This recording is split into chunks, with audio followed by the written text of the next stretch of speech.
Kerada, ya.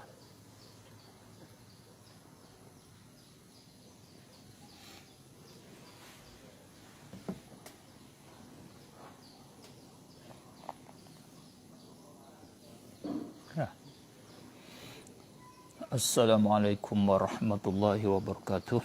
A'udzu billahi minasyaitonir rajim. Bismillahirrahmanirrahim. Alhamdulillahi rabbil alamin. Wassalatu wassalamu ala asyrafil anbiya'i wal mursalin Sayyidina Muhammadin wa ala alihi wa sahbihi ajma'in. Subhanaka la ilma lana illa ma 'allamtana innaka antal alimul hakim. ولا حول ولا قوة إلا بالله العلي العظيم ربنا اشرح لنا صدورنا ويسر لنا أمورنا ربنا آتنا من لدنك رحمة وهيئ لنا من أمرنا رشدا اللهم افتح علينا حكمتك وانشر علينا رحمتك يا ذا الجلال والإكرام اللهم أخرجنا من ظلمات الوهم وأكرمنا بنور العلم وافتح علينا أبواب فضلك وانشر علينا من خزائن رحمتك برحمتك يا أرحم الراحمين. Alhamdulillah, sekali lagi kita mengucap syukur kepada Allah Subhanahu wa taala dan berulang-ulang kalilah kita mesti kena mengucap alhamdulillah kepada Allah Subhanahu wa taala. Puji dan puja kepada Allah Subhanahu wa taala kerana dia saja yang mengatur pekerjaan kita, lebih-lebih lagi dia mengaturkan kita kepada jalan yang dia redha, kepada jalan yang boleh kita sampai kepada keredaan dia, yang boleh kita sampai kepada rahmat dia yang kekal. Amin ya rabbal alamin. Alhamdulillah, di petang ini kita diberi peluang oleh Allah Subhanahu wa taala sekali lagi boleh kita meneruskan pengisian Ramadan kita di masa yang kosong sikit sebanyak sebelum daripada kita berbuka puasa ni. Ada masa kosong kita boleh isi dengan isian yang baik. Alhamdulillah, satu nikmat Allah Subhanahu wa taala. Kerana nikmat ni satu yang Rasulullah bercakap, satu-satu pada nikmat yang manusia yang ramai rugi. Ni'matani maghbunun fihima kathirun minan nas. Dua nikmat yang tak pandai kira ataupun rugi di dalam kedua-duanya yang ramai daripada manusia. Ramai orang di dalam dua nikmat ni dia rugi, dia tak ambil peluang, dia tak ambil untung. Satu daripadanya al-faragh, masa kosong, masa luar, masa free. Dia tak ambil untung di masa peluang dia. Masa luar kita boleh ambil untung dengan berbagai-bagai untung. Tiba kita lepas dia pergi free saja, kosong saja, tu rugi. Dan masa kesihatan kita, maka sekarang kita ada dua nikmat, nikmat sihat dan nikmat kosong masa. Mari kita ambil peluang di sini, kita mengisikan dengan pengisian yang kita kira kata satu pengisian khair. Mudah-mudahan kita termasuk di dalam jumlah yang Allah kata perhimpunan mereka yang Allah himpun kata beruntung. Waf'alul khaira la'allakum tuflihun. Buatlah kamu akan khair, tentu kamu beruntung, tentu kamu bertuah. Jadi di hari ini kita sebagaimana kita berjanji kemarin, kata kita nak sentuh sikit sebanyak doa waktu berbuka puasa. Munasabah dengan Imam Al-Ghazali rahimahullahu ta'ala wa nafa'ana bi'ulumihi wa nafa'ana bihi fid darain amin. Dia sentuh 8 sunat berhubung kait dengan puasa. Yang pertamanya bersegera berbuka puasa, kemudian daripada yakin raib matahari, dan berdoa ketika berbuka itu. Masa kita berbuka tu kita berdoa dengan kata Allahumma laka sumtu wa ala rizqika aftartu. Itu kata Imam Ghazali rahimahullahu ta'ala. Kemudian kalau kita tengok kepada fatwa-fatwa ulama, cakap ulama yang besar-besar, yang panggil imam a'immah di dalam agama, makna a'immah ni tempat ikutan manusia. Orang manusia di atas dunia ni ikut dia lah, pakar dia lah. Seperti kita kata imam kita, Imam Asy-Syafi'i, seperti Imam An-Nawawi, seperti Imam Ibn Hajar Al-Asqalani, Ibn Hajar Al-Haytami, ni panggil a'immah. Khususnya Imam Nawawi dipakai oleh diguna dia, dipakai dia jadi imam bagi semua orang, bukan mazhab Syafi'i saja dak. Begitu juga imam kita Ibn Hajar Al-Asqalani, dia mazhab Syafi'i tapi dia dipakai oleh orang-orang mazhab yang lain pendapat dia. Kerana tinggi ilmu dia, kerana banyak ilmu dia, lebih lagi hubung kait dengan ilmu hadis. Maka kita bila kita kembali kepada kitab fiqh kita Imam Syafi'i, setengah pada kitab fiqh yang jadi sumber bagi kita Imam Syafi'i, kitab Muhadzab bagi Imam Wali Kutub Imam Asy-Syirazi, Abu Ishaq Asy-Syirazi, di ulama kita bila kata dia seorang daripada waliullah. Dan kitab Muhadzab dia itu disyarah oleh Imam Nawawi dinama dengan Al-Majmu'. Kitab yang mu'tamad di dalam mazhab Syafi'i, kitab jadi kitab sumber yang besar di dalam mazhab Syafi'i. Kita tengok di sana dia kata wal mustahabbu an yaqula 'inda iftarih, dan perkara yang disunat, satu perkara yang sunat bahawa berkata seorang yang berpuasa ketika dia berbuka, dengan mana selepas daripada dia berbuka, dia kata Allahumma laka sumtu wa ala rizqika aftartu. Lima rawa Abu Hurairah radhiyallahu anhu qala kana Rasulullah sallallahu alaihi wa alihi wasallam idza shama au aftara qala Allahumma laka sumtu wa ala rizqika aftartu. Imam Abu Ishaq Asy-Syirazi kata sunat kita mengucap ketika berbuka puasa Allahumma laka sumtu wa ala rizqika aftartu. Ini fatwa ulama. Nah, dia berdalilkan hadis Abu Hurairah radhiyallahu taala anhu. Abu Hurairah kata Rasulullah apabila dia berpuasa ataupun apabila dia berbuka puasa, dia mengucap Allahumma laka sumtu wa ala rizqika aftartu. Ini ulama, tokoh ulama. Imam Ibn Hajar Al-Asqalani di dalam kitab dia Nataijul Afkar, dia buat satu tajuk babu ma yaqulu indal iftar, bab doa ucapan berkata oleh seorang yang berpuasa ketika berbuka puasa. Satu, dia bawa data hadis, dia kata ruwina fi sunani Abi Dawud, diriwayat kepada kita sampai sanad kepada kita di dalam Sunan Abu Daud dan Nasa'i, an Ibnu Umar, daripada Ibnu Umar radhiyallahu anhuma, qala kana an-nabiy sallallahu alaihi wa alihi wasallam, adalah Nabi sallallahu alaihi wa alihi wasallam idza aftara, bila dia berbuka puasa, qala, dia berkata dhahaba adh-dhama'u wabtallatil 'uruqu wa thabatal ajru insyaallah. Ini kita boleh tambah doa.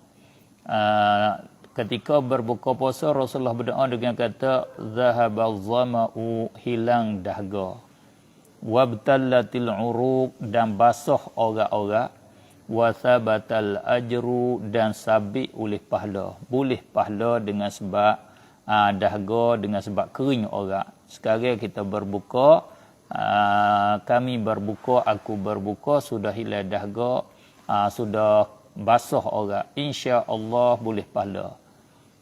Dan dia kata waruwina fi sunani Abi Dawud, diriwayat kepada kita di dalam Sunan Abu Daud, Mu'adz ibni Zahrah, daripada Mu'adz bin Zahrah, annahu balaghahu, sesungguhnya sampai kepada dia, anna nabiyya sallallahu alaihi wa alihi wasallam, sesungguhnya Nabi sallallahu alaihi wa alihi wasallam, kana idza aftar, bila dia berbuka, qala Allahumma laka sumtu wa ala rizqika aftartu. Hakadha rawahu mursalan. Begitulah Abu Daud riwayat dengan sanad dengan nama hadis mursal, iaitu tabi'i angkat naik kepada Nabi. Dia tak sempat dengan Nabi, orang tabi'i, tapi dia kata qala Rasulullah, itu hadis mursal nama dia. Maka kalau kita tengok kepada pendapat-pendapat ulama di dalam mazhab kita Syafi'i khususnya, semua mengata sunat kita berdoa dengan doa demikian. Sebab itulah kita orang mazhab Syafi'i, kita beramal dengan fatwa yang tersebut. Seorang daripada ulama yang besar di dalam mazhab kita Asy-Syafi'i, iaitu Imam Hafiz Ibnul Mulaqin, dia pun berkata begitu juga. Kama dia hadis Abu Daud ini, status dia, kelah dia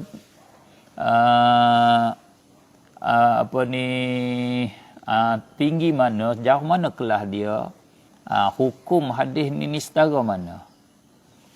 Maka kalau kita tengok di dalam perbahasan ulama kita ni tak kuasa nak pergi bahas dengan secara bentuk ilmu hadis betul-betul tu, memang kita mengaku kata kita tak kuasa. Kena bahas dia tu kena banyak. Cuma kita boleh tiru-tiru ulama tu, boleh huduh-huduh. Yang sebenar tak dapat tidak, kita kena ambil daripada cakap ulama lah yang menghukumnya. Maka ulama kita hukum sanad hadis hadis yang meriwayat oleh Abu Daud itu sanad dia hasan, bukan dhaif. Tapi dhaif dia kerana mursal saja. Kerana hadis tu hadis mursal, hadis angkat oleh tabi'in kepada Nabi sallallahu alaihi wa alihi wasallam. Kama dia, bila maknanya hadis itu dikatakan hadis dhaif, kita turun dengan secara rendah, kita letak dia di tempat yang rendah, iaitu tempat yang dhaif, bukan maudha', tentu dia dhaif. Bila kita turun kepada tempat dia dhaif, kita pula ada hadis yang dhaif ni ditolak teguh ke, ataupun boleh kita beramal dengan dia, atau macam mana? Jawabnya, hadis yang dhaif tidak ditolak mutlaqan, tidak ditolak dengan secara itlaq, dengan secara tidak terkait. Bila dhaif tolak, itu bukan tentu-tentu. Kerana apa? Kita mudah bagi kita orang yang tak ada ilmu ni, kita pakai dalil akli, pakai dalil kira-kira kita. Kalau hadis dhaif ini ditolak mutlaqan, tolak semata-mata, tentu ulama kita tidak tulis hadis dhaif, tidak masuk hadis dhaif di dalam kitab mereka. Tentu mereka tidak meriwayat akan hadis dhaif, serta mereka tahu kata hadis itu dhaif. Tentu begitu. Sebab hadis dhaif tidak diamal, tidak boleh beramal, ditolak. Itu cukup bagi kita orang yang tak ada ilmu. Boleh kita kena buat pertimbangan, kita kena buat timbang kat situ. Oh, ulama sebut apa, boleh jadi ada sebab-sebab ni. Begitu. Jangan kata ulama pun tak faham yang disebut. Itu kita kita pakai nafsu, kita tak pakai kaedah akli, kita tak pakai kaedah ilmu tentu gitu. Yang kedua, hadis dhaif tidak ditolak semata-mata itu kerana hadis dhaif kadang-kalanya dengan iktibar satu sanad. Bila iktibar sanad yang lain, hadis tu di dalam sanad yang lain, hadis tu hasan ataupun hadis itu sahih. Sebab tu tak boleh tolak semata-mata. Bila ada hadis dhaif, ada di sana sanad yang hasan, sanad yang sahih. Hak dhaif ini dia naik martabat hasan li ghairi. Naik hadis hasan boleh berhujah di dalam bab ahkam. Tu di dalam bab hukum. Dan juga hadis dhaif bila ada di sana mutabaah, ada tepat perawi yang dhaif, ada tukar di situ, ada perawi yang hasan, perawi yang sahih, maka hadis tu naik martabat hasan, naik martabat sahih li ghairi. Kerana ada mutabaah nama dia. Hadis yang dhaif juga bila ada syahid, ada hadis lain yang semakna dengan dia jadi saksi bagi dia, mari jadi saksi. Walaupun lafaz lain tapi semakna dengan dia, maka hadis itu naik juga martabat hasan li ghairi. Boleh beramal dan boleh berhujah dengan dia. Dan hadis dhaif juga kalau tidak naik martabat hasan li ghairi, tidak sahih li ghairi sekalipun, boleh beramal fi fadailil a'mal, di dalam bab fadilah amal, di dalam kelebihan amal, di dalam bab berdoa, di dalam bab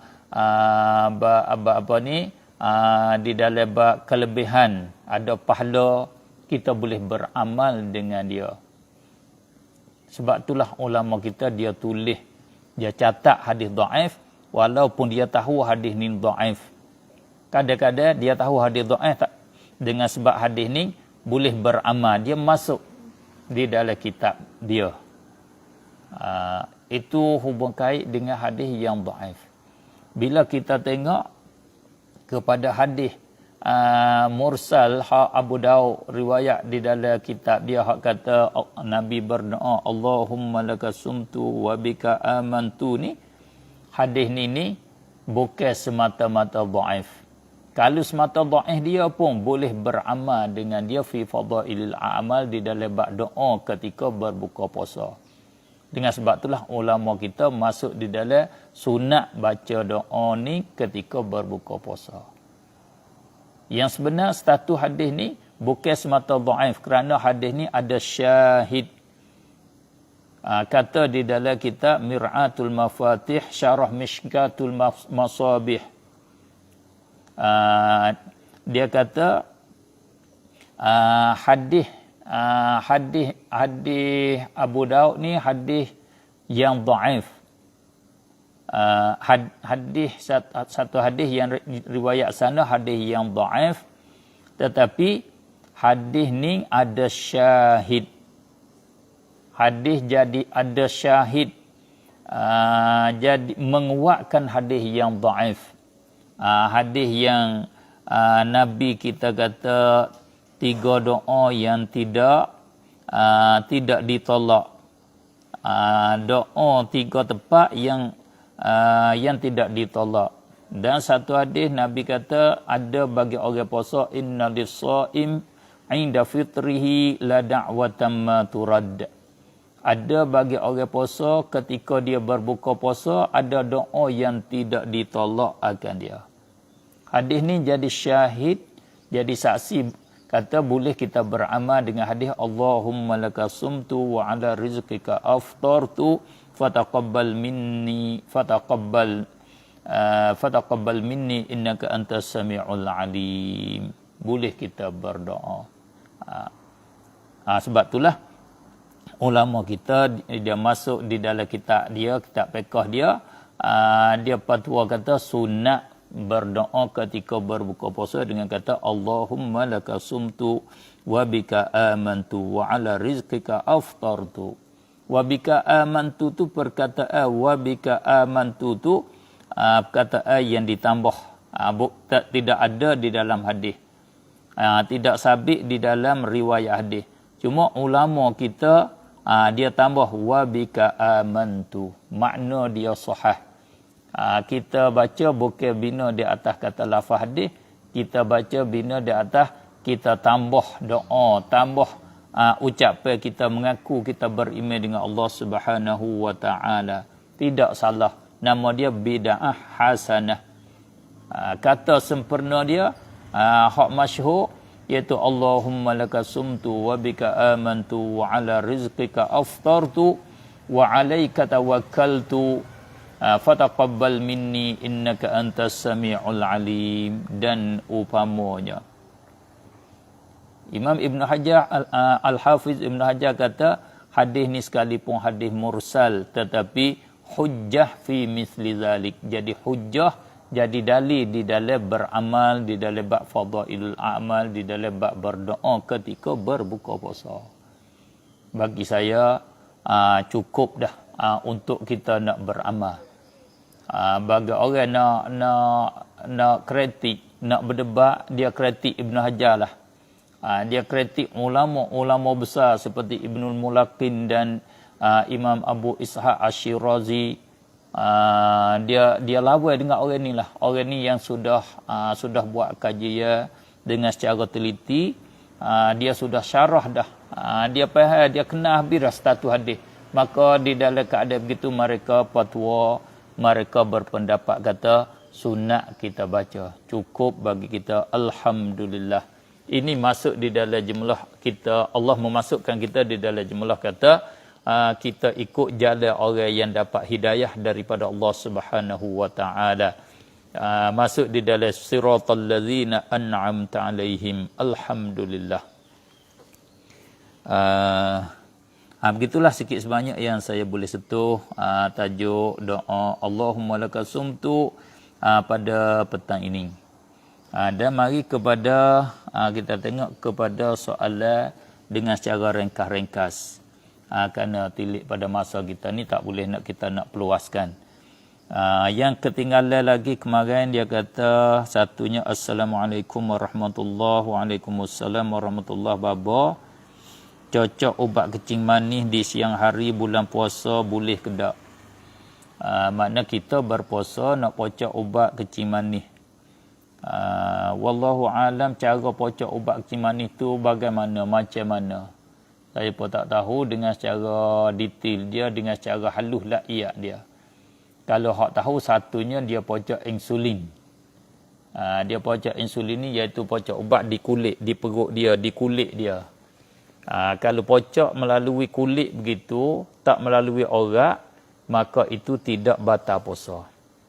Kerana dia sampai kepada rongga tidak melalui lubang yang terbuka. Mudahnya pocok di punggung, pocok di lengan, seperti pocok wasing di lengan, cocok betul gitu dia masuk ke dalam daging dengan tak ada melalui lubang, tak ada masuk ke orak, tak ada masuk ke lubang hidung, lubang mulut, maka tak batal puasa. Insya-Allah taala. Yang kedua, Assalamualaikum Waalaikumsalam Tuan Guru. Soalannya saya ada dengar setengah daripada guru berkata wajib qada bagi mereka yang terlupa niat pada tiap malam. Walaupun ia sudah taklid mazhab Maliki pada niat awal bulan. Dan ia berkata taklid di sini hanya nak menghasilkan pahala saja. Tidak wajib qada.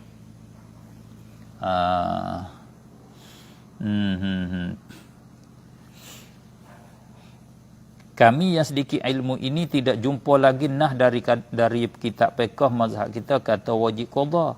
Maka adakah itu salah satu pendapat atau bagaimana? Wallahu a'lam yang sebenar. Bagi saya yang tengok kitab ulama dan faham huduh-huduh dengan cara bodoh-bodoh lah. Jadi ulama kita bincang setengah daripada rukun puasa. Rukun puasa ni khilaf ulama. Di dalam mazhab kita rukun puasa ni ada 3. Salah satunya niat. Niat puasa ni tak seperti niat semaya, iaitu kena niat di waktu malam. Kerana Nabi kata malam yubayyitis siyama, siapa tidak niat di waktu tidak niat puasa di waktu malam, dia tidak azan nak puasa di waktu malam, fala siyamalah, maka tidak ada puasa baginya. Mana di waktu malam ni kena niat dah. Kemudian niat ni kena setiap malam. Kerana apa? Kerana diselingi dengan buka puasa. Makna satu hari dalam bulan Ramadan jadi ibadat masing-masing. Bandingnya seperti Zuhur, Asar, Maghrib, Isya, Subuh. Sudah semaya Zuhur, kita beri salat. Sudah beri salat, nak semaya Asar, kena niat pula. Kena niat suku pula. Tak boleh kita niat satu semaya Zuhur tu pakai niat 5 selalu, buat nak semaya Asar tak kena niat dah, tak boleh. Puasa kita, hak hari ni kita berbuka. Habis puasa hari ni, esok ibadat lain pula. Dalilnya, bila batal hari ni, batal hak hari yang ke-29, batal hak hari 30, qada satu hari itu saja. Tak qada semua sebulan dah. Itu menunjuk kata, puasa ni dalam 30 hari, 29 hari itu ibadat masing-masing. Bila ibadat masing-masing, ibadat asing-asing kena niat suku-suku lah. Hak hari satu hari bulan niat hak dia, hak 2 hari bulan niat hak dia, masing-masing. Itu dalam mazhab kita Syafi'i. Kalau yang kita lupa niat, kalau yang kita tertinggal niat, nyetak niat, wajib qada di dalam mazhab Syafi'i. Kena qada. Sebab dia tinggal rukun, tertinggal rukun. Sebab orang semaya tak rokok. Ingat-ingat 2 hari 3 hari aku tak rokok semaya hari itu, wajib dia qada, kerana nyata bahawa semaya dia itu tidak sah pada syarak, tidak kira pada syarak. Itu dalam mazhab Syafi'i. Kemudian di dalam mazhab Imam Malik, rukun dia kena niat dan tinggal muftirat, tinggal perkara yang membatalkan puasa dia. Jadi niat dalam mazhab Imam Malik, puasa ni pada cukup dengan niat satu malam pertama dengan niat nak puasa semua sebulan Ramadan. Saja aku puasa sebulan Ramadan kerana Allah Subhanahu wa taala. Mudah-mudah begitu. Nawaitu sauma syahri Ramadan hadhihi sanah lillahi taala. Itu kita tak bahas hak luar, hak tak berat. Ada orang kata Ramadana hadhihi sanata, macam-macam. Baca betul tak betul, hak tu kita nanti ada soalan kita bincang tajuk tu. Jadi kita niat saja aku puasa sebulan Ramadan, semua Ramadan ni aku nak puasa semua. Kita niat lagu tu. Malam kedua, malam ketiga tak payah niat dah, cukup dah. Kerana semua Ramadan tu satu ibadat. Itu mazhab Imam Malik. Maka dalam mazhab Imam Malik, kalau yang kita tak niat, kena qada ke tak? Tak kena qada dah lah. Itu mazhab dia. Sebab tak wajib niat. Bukan rukun dah setiap malam. Bila kita, seperti kita semaya, Zuhur, kita niat, aku semaya fardu Zuhur, boleh sekarang bangun rakaat yang kedua, kena niat pula ke tak? Tak kena niat dah, cukup dengan niat pada takbir kali yang pertama, kerana semua tu satu ibadat saja. Cumanya puasa ni yang sengai dengan berbuka, sengai dengan malam buka, isyak puasa. Walau sengai pun itu cara puasa dah. Puasa dia kena buka, lepas tu isyak puasa Ramadan tu lah, satu Ramadan tu hak tu lah dah. Itu mazhab Imam Malik. Nampak juga. Oleh itu kata ulama kita di dalam bab ni, dia kata molek kita taklid mazhab Imam Malik. Kita taklid mazhab Imam Malik supaya bila kita terlupa tak wajib qada. Tepat wajib qada itu apabila kita tak niat di waktu malam, ulama kita kata bila kita tak niat di awal-awal siang hari itu taklid Imam Abu Hanifah. Kita boleh dua. Kalau kita terlupa niat waktu malam, pagi hari itu kita niat. Aku puasa hari ini bulan Ramadan kerana Allah. Saja aku puasa hari ini kerana Allah. Taklid niat dah hati, niat taklid mazhab Imam Abu Hanifah yang mengata boleh niat di waktu siang hari di pagi hari. Sah, tak kena qada dah.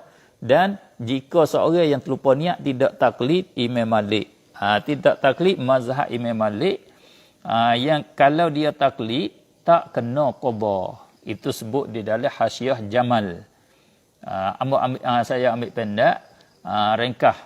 Nas dia panjang, dia kata fa in qallada wahidan minhuma ala ma dzukir. Kalau seorang tu yang tinggal niat tu taklid seorang daripada kedua-dua, daripada Abu Hanifah, daripada Imam Malik, kalau dia taklid mana-mana seorang, lam yajib alaihi al-qada. Tidak wajib di atasnya qada. Tak kena qada dah.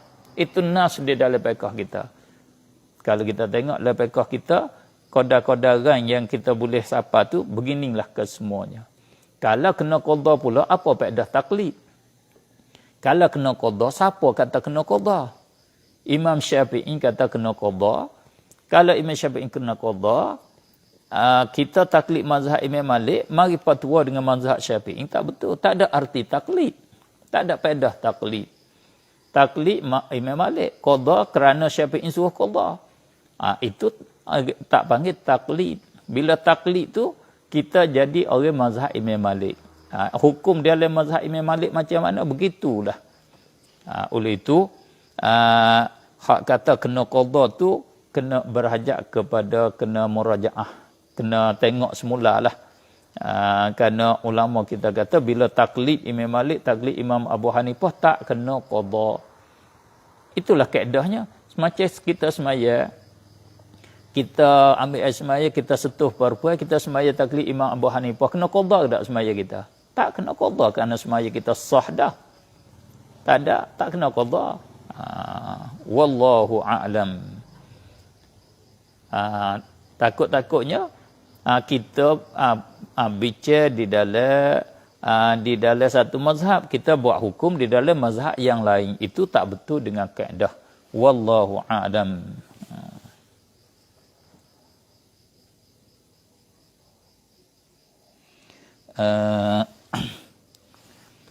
Babo ada minang fakta พวกชาบูบุฟเฟ่แบบนี้ชุบฮะไหมครับ wallahu a'lam. Tak faham cabu buffet ni mana makan buffet barangkalinya. Makan buffet tu ada syubhah. Syubhah. Kerana apa? Kerana kita bayar kita tu tetap, tapi hak kita boleh tu tak tetap. Bayar 109 atau 200 ataupun 105, 102 macam-macam tu bayar. Tapi dengan majhul barang, harga tu orang panggil tetap tahu. Barang tu berapa harga 200. Ada orang ni udah setengah kilo, orang ni udah 2 kilo, orang ni setengah 200 gram tak tetap. Tak tahu berapa. Itu tak sah di dalam bab jual beli. Tapi dia redha, itu ada syubhah. Mana kita di akhirat, tuai kedai tu nak tutup kita kalau kita makan banyak lebih daripada 200. Dia tak ada dah. Tutup di akhirat. Cuma tutup di akhirat, kita akad yang salah. Cara berjual beli kita tu salah. Supaya jalan keluar, kita cari jalan keluar lah. Bayar 200 ni, ikan 3 ekor, sutung 4 ekor, udah setengah kilo.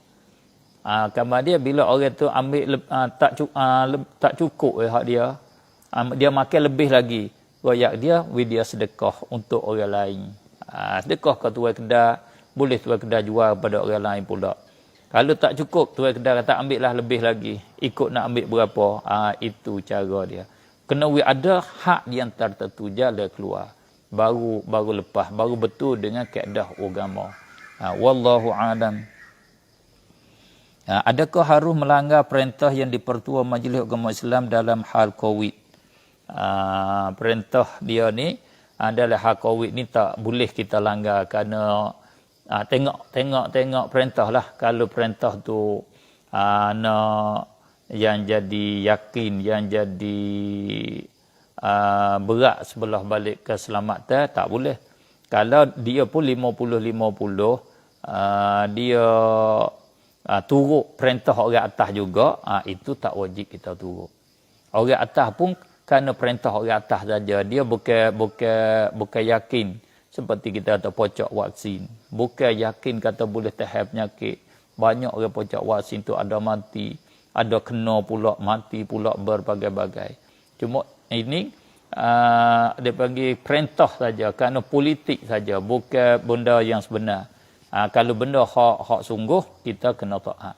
Benda hak vaksin COVID ni, ini benda dipermainkan. Sebab tu boleh kita nak langgar kalau benda dipermain atau benda 50-50. Wallahu a'lam.